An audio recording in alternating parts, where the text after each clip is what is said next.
बारी बट जाए अंगना दुअरवा पाए पाए बीरना कैसे भाई कसनैया बाटल जाई बीरना कैसे भाई कसनैया बाटल जाई बीरना कैसे भाई कसनैया बाटल जाई बीरना।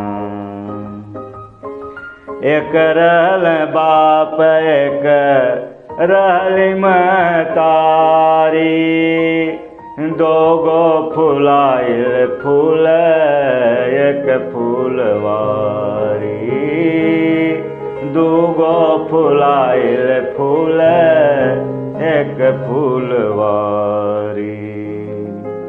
अब ही गवाह बाटें पड़ बाला झोरा चंदा मामा और दूध भात के कटोरा चंदा मामा और दूध भात के कटोरा।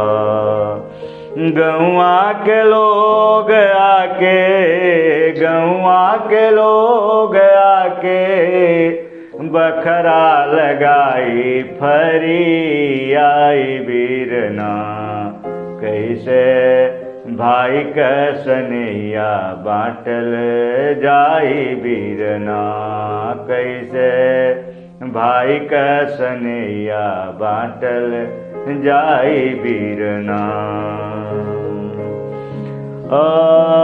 हमरा के चाहिए ना कमाए के रुपैया बाबू कहबा के करा के कहब हम भैया बाबू कहबा के करा के कहब हम भैया।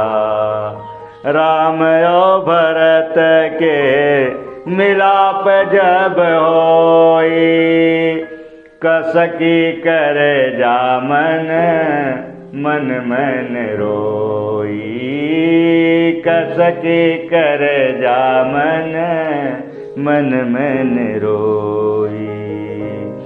पीछे पीछे लोग सब पीछे पीछे लोग सब यह बतियाई गई आई बीरना गैल बाप के बेटुआ लगाई बीरना कैसे भाई कसनैया बाटल जाई बीरना।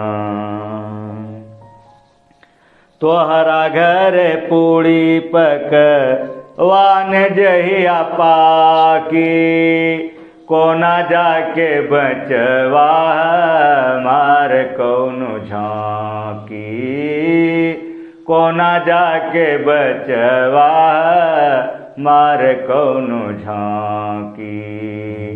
आके जब अपनाऊ दुख के उबाची हमरा के कुछ नहीं दहली हो चाची हमरा के कुछ नहीं दहली हो चाची। ओन पकवान ने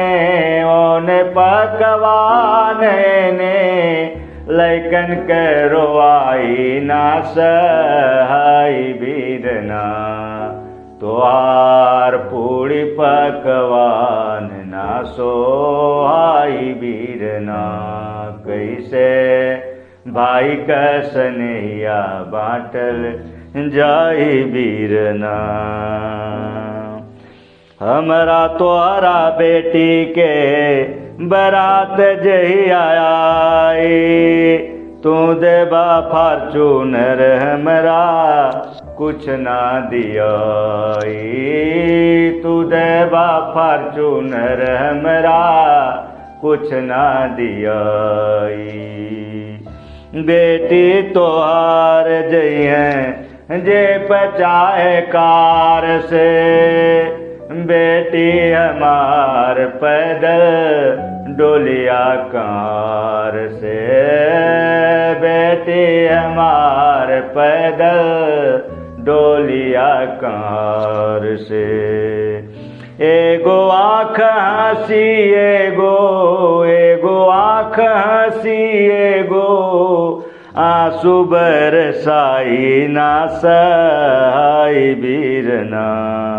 तहिया कैसन लागी बेटी कभी दाई बीरना। कैसे भाई का स्नेहिया बाटल जाई बीरना।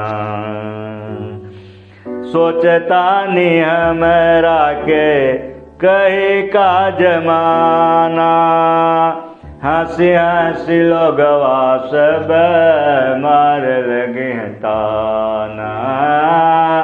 हंसी हंसी लोगवा सब मार लगे ताना। 4 दिन का संगवा मचावा जन तबाही, 4 दिन का संगवा मचावा जन तबाही। अंत समय मन पछताही, अंत समय मन पछताही। फेरु नाही आए के हो, फेरु नाही आए के हो, देख तोर कमाई पछताई बीरना। कैसे माई के चरवा बाटल जाई बीरना। कैसे भाई का स्नेहिया बाटल जाई बीरना। खेत बारी बिक जाए, खेत बारी बट जाए, अंगना ओसरवा पाई पाई बीरना। कैसे भाई का स्नेहिया बाटल जाई बीरना। ओ कैसे माई का चरवा बाटल जाई बीरना।